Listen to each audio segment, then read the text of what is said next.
Sobat IKAPI, kembali lagi bersama saya Novi di channel YouTube IKAPI. Di video kali ini kita akan membahas mengenal pajak barang dan jasa tertentu.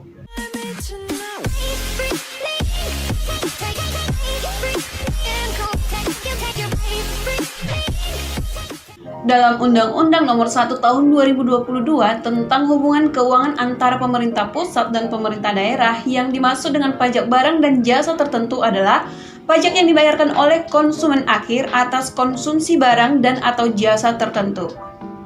Barang dan jasa tertentu adalah barang dan jasa tertentu yang dijual dan atau diserahkan kepada konsumen akhir. Objek PBJT merupakan penjualan, penyerahan, dan atau konsumsi barang dan jasa tertentu yang meliputi makanan dan atau minuman, tenaga listrik, jasa perhotelan, jasa parkir, serta jasa kesenian dan hiburan. PBJT merupakan jenis pajak yang dipungut berdasarkan perhitungan sendiri oleh wajib pajak. PBJT dipungut oleh pemerintah kabupaten atau kota dan dipungut di wilayah daerah tempat penjualan, penyerahan, dan atau konsumsi barang dan jasa tertentu dilakukan. Pada 20 Januari 2023 lalu, Kementerian Keuangan menerbitkan Peraturan Pemerintah Nomor 4 Tahun 2023 yang diterbitkan atas dasar pertimbangan putusan MK Konstitusi tentang ketentuan pengenaan pajak barang dan jasa tertentu atas tenaga listrik yang dihasilkan sendiri atau dihasilkan sumber lain. PP ini diterbitkan dengan tujuan agar dapat memberikan kepastian hukum pemungutan pajak atas konsumsi tenaga listrik, sehingga dengan penerbitan peraturan nomenklatur yang lebih tepat diharapkan tidak menimbulkan kerancuan bagi sajak pajak maupun wajib pajak. Peraturan ini berlaku efektif terhitung sejak diundangkan dan berlaku pada 5 Januari 2024. Dalam video kali ini, kita akan menjelaskan lebih lanjut mengenai aturan baru atas pemungutan pajak barang dan jasa tertentu atas tenaga listrik. Pengertian PBJT tenaga listrik. Pajak barang dan jasa tertentu adalah salah satu peraturan pajak nomenklatur yang baru diatur dalam Undang-Undang HKPD. PBJT sendiri merupakan integrasi 5 jenis pajak daerah yang berbasis konsumsi seperti pajak restoran, pajak hiburan, pajak parkir, pajak hotel, dan pajak penerangan jalan. Berdasarkan Undang-Undang HKPD Pasal 1 Angka 42, pajak barang dan jasa tertentu adalah pajak yang ditanggung oleh konsumen akhir atas penggunaan barang jasa dan tertentu. Salah satu objek yang termasuk di dalamnya adalah tenaga listrik. PBJT tenaga listrik adalah pajak yang dibayarkan oleh konsumen akhir atas penggunaan tenaga listrik. Yang dimaksud tenaga listrik adalah tenaga atau energi yang dihasilkan bersumber dari pembangkit tenaga listrik yang kemudian didistribusikan untuk berbagai macam peralatan listrik. PBJT tenaga listrik ditujukan kepada pengguna tenaga listrik, baik yang dihasilkan sendiri atau dihasilkan sumber lain. Penggunaan tenaga listrik yang dihasilkan sendiri ditujukan kepada perusahaan di luar perusahaan listrik negara atau PLN yang mengoperasikan tenaga listrik tersebut secara mandiri. Sebagai contoh, pusat perbelanjaan, industri, atau hotel yang memerlukan tenaga listrik dengan kapasitas besar. Sedangkan penggunaan listrik yang dihasilkan oleh sumber lain merupakan tenaga listrik yang biasanya disediakan dari badan usaha ketenaga listrikan. Umumnya, pemerintah daerah melakukan kerjasama dengan PLN yang menyediakan tenaga listrik di Indonesia. Subjek pajak PBJT tenaga listrik.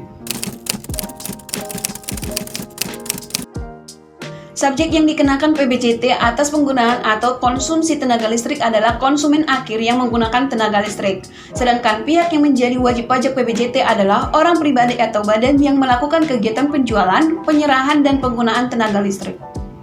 Objek pajak PBJT tenaga listrik. Objek pajak PBJT yang menjadi target pemerintah adalah tentu konsumen akhir yang menggunakan tenaga listrik. Namun, terdapat konsumen yang dikecualikan dari pengenaan PBJT tenaga listrik ini. Berikut 5 jenis konsumsi tenaga listrik yang dikecualikan dari pengenaan PBJT atas tenaga listrik.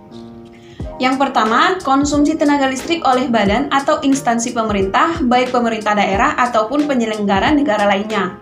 Kedua, tempat konsumsi tenaga listrik yang digunakan oleh kedutaan, konsulat, dan perwakilan asing berdasarkan asas timbal balik. Kemudian yang ketiga, konsumsi tenaga listrik pada rumah ibadah atau tempat keagamaan, panti jompo, panti asuhan, dan panti sosial lainnya yang sejenis. Keempat, konsumsi tenaga listrik yang dihasilkan sendiri berdasarkan kapasitas tertentu yang tidak diperlukan izin dari instansi terkait. Kemudian yang terakhir, konsumsi tenaga listrik lainnya yang diatur lebih lanjut dalam peraturan daerah. Besaran tarif pajak PBJT tenaga listrik. Dasar pengenaan pajak PBJT atas tenaga listrik dikenakan atas jumlah yang dibayarkan oleh konsumen atas nilai jual tenaga listrik. Berdasarkan persentase tarif PBJT TL yang berlaku paling tinggi sebesar 10%. Selain tarif 10%, berikut juga terdapat dua tarif khusus yang berlaku bagi pemakai tenaga listrik tertentu. Konsumsi tenaga listrik yang dihasilkan sumber lain berupa oleh industri, pertambangan minyak bumi, dan gas alam ditetapkan tarif paling tinggi sebesar 3%. Konsumsi tenaga listrik yang dihasilkan sendiri ditetapkan tarifnya paling tinggi sebesar 1,5%. PBJT atas tenaga listrik terutang pada saat telah dikonsumsi dan dibayarkan. Hasil penerimaan pajak PBJT atas tenaga listrik, pemerintah wajib mengalokasikan paling sedikit 10% dari hasil pendapatan atau penerimaan PBJT tenaga listrik yang digunakan untuk penyediaan fasilitas penerangan jalan umum. Dalam kegiatan penyediaan fasilitas penerangan jalan umum, di dalamnya juga termasuk pemeliharaan infrastruktur dalam menyediakan penerangan jalan umum atau PJU dan biaya atas penggunaan tenaga listrik sebagai penerangan jalan umum tersebut. Apabila pemerintah daerah tidak melaksanakan kewajibannya, yaitu penyediaan penerangan jalan umum, pemerintah daerah dapat dikenakan sanksi sesuai dengan aturan yang berlaku. Itu tadi informasi seputar pajak barang dan jasa tertentu atas tenaga listrik. Mari kita selalu dukung pemerintah untuk memajukan perekonomian di bidang perpajakan dengan terus mendukung segala upaya pemerintah dari sisi perpajakan. Terima kasih telah menonton video ini. Jangan lupa like, share, dan subscribe. Semoga bermanfaat dan stay tune untuk video IKP lainnya. Salam IKP.